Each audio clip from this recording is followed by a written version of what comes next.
पानीपत से चंडीगढ़ जाते हुए सीएम नायब सैनी करनाल पहुंचे। उन्होंने कार्यकर्ताओं के साथ मुलाकात की। सीएम नायब सैनी ने कहा कि पार्टी में हर बार कार्यकर्ताओं की राय ली जाती है। सब कार्यकर्ता मिलकर चुनाव लड़ते हैं, जिसकी ज्यादा राय आती है फिर उसको भेजते हैं। जब उनसे पूछा गया कि करनाल विधानसभा से किसकी राय आई है तो उन्होंने कहा कि जो भी राय आई होगी हम उसका पालन करेंगे। वहीं जब नायब सैनी से पूछा गया कि खिलाड़ियों को लेकर जो राजनीति हो रही है उस पर आप क्या कहेंगे, उन्होंने कहा कि विनेश फोगाट पर राजनीति नहीं होनी चाहिए क्योंकि ये झूठ का सहारा ले रहे हैं। इनकी दुकान में सामान खत्म हो गया है। जब दुकान का सामान खत्म हो जाता है तब ये झूठ बोलते हैं।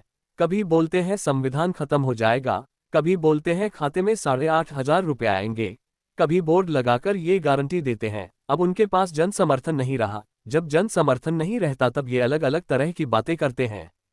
उनसे सवाल किया गया कि आपको विपक्षी पार्टियों के नेता घोषणा सीएम बोल रहे हैं। उन्होंने कहा कि दूसरी पार्टियों ने तो कभी काम किया नहीं, आज उनको घोषणा लग रही है, पर ये घोषणा नहीं है क्योंकि हम एक्ट बनाकर कैबिनेट में पास कर रहे हैं ताकि कोर्ट में मैटर जाए तो कोई दिक्कत ना हो। भूपेंद्र सिंह हुड्डा जब सीएम था तब उसने पर्ची पर लिख दिया था कि हम पक्के करेंगे, पर वो कर्मचारी कोर्ट में धक्के खाते थे। पर हमने उनके लिए एक्ट बनाया है ताकि कोर्ट में जाने पर भी कोई मैटर ना हो। जब उनसे पूछा गया कि करनाल में काफी प्रदर्शन हो रहे हैं तो उन्होंने कहा कि बीजेपी की सरकार से लोगों को, कर्मचारियों को अपेक्षाएं बहुत ज्यादा हैं। उन्हें लगता है बीजेपी की सरकार पूरा कर देगी, प्रोसेस होता है वो प्रोसेस हम पूरा कर रहे हैं। हम तीसरी बार सरकार में आ रहे हैं और रुके हुए काम पूरे होंगे। वहीं बढ़ते क्राइम पर कहा कि हम कार्रवाई कर रहे हैं, किसी भी हरियाणवी को चिंता करने की जरूरत नहीं है, सभी की सुरक्षा की जिम्मेदारी हमारी है। वहीं उन्होंने कहा कि चंडीगढ़ में मेरी अभी बैठक है। वहीं ओलंपिक में पदक जीतने वाले खिलाड़ियों को बधाई और शुभकामनाएं दी। बहरहाल चुनाव नजदीक है, देखना ये होगा कि चुनावों में बीजेपी का प्रदर्शन कैसा रहता है।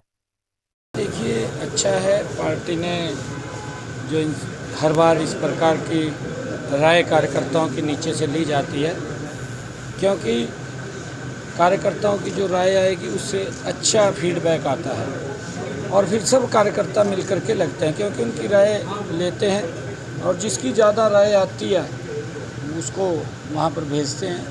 अच्छा है इससे। करनाल विधानसभा से किसकी राय आई है सर?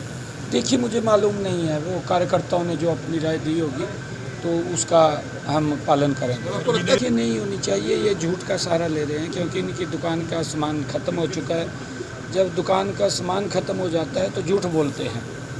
कभी ये बोलते हैं कि संविधान ख़त्म हो जाएगा, कभी घर में जा कर के बोलते हैं कि भाई वोट जो 8,500 रुपये आ जाएंगे। और अब ये तरह तरह की बातें, बाती की बातें ये करते रहते हैं, झूठ बोलते हैं। कभी ये गारंटियाँ देने लग जाते हैं बोर्ड लगा करके, और कभी कुछ लग जाते हैं कहने के लिए। ये अब इनके पास जन समर्थन नहीं रहा, और जब जन समर्थन नहीं होता तो ये इस प्रकार की विपक्षी पार्टियों के देखिए, आज उन्होंने कभी काम इस प्रकार के किए नहीं। आज उनको घोषणाएं लग रही, परंतु ये घोषणाएं नहीं है। हम बाकायदा उसका एक्ट बना करके कैबिनेट में पास करके, ताकि वो कोर्ट में भी चैलेंज ना हो, तब काम कर रहे हैं। चाहे हमने 1,20,000 युवाओं को सुरक्षित करने का काम किया है।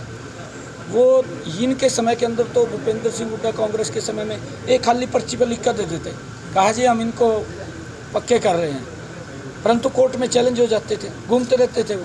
परंतु आज अगर कोर्ट में भी कोई जाएगा, यही लोग जाते हैं कोर्ट में भी, इन्हीं की गैंग बनी हुई है, बना रखी है इन्होंने गैंग, भर्ती रोको गैंग बना रखी है। पता सर, कर्मचारियों के लिए धरने प्रदर्शन पहले नहीं देखे, मुख्यमंत्री जी रहे, खट्टर जी नहीं, देखिए लोगों की अपेक्षाएं बढ़ी हैं सरकार के प्रति।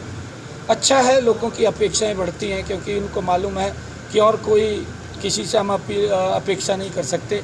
भारतीय जनता पार्टी की सरकार है, उससे अपेक्षा कर सकते हैं कि हमें ये लाभ दे करके जाएंगे। परंतु अब मैं ये बात बार बार सभी को कह रहा हूँ, देखिए धीरे धीरे प्रोसेसिंग के अंदर काम होता है, किसी को भी चिंता करने की ज़रूरत नहीं है, क्योंकि हम 2 महीने के बाद फिर सरकार में आ रहे हैं, और जब सरकार के अंदर आ रहे हैं तो जो रुके हुए काम है वो सारे के सारे पूर्ण करेंगे, किसी को चिंता नहीं है। भूपेंद्र सिंह हुड्डा कह रहे हैं कि प्रदेश में लगातार क्राइम बढ़ रहा है, हिसार में 2 करोड़ की फिरौती मांगी गई है।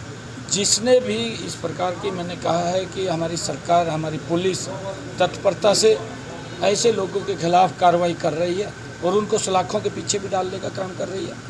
और ऐसे लोग लंबे समय तक नहीं चल सकते, उनका जीवन भी छोटा होता है। ऐसे लोगों से, क्योंकि जेल के अंदर पड़े रहते हैं, सारा जीवन जेल में बीत जाता है। ऐसे काम नहीं करना चाहिए और उससे बचना चाहिए।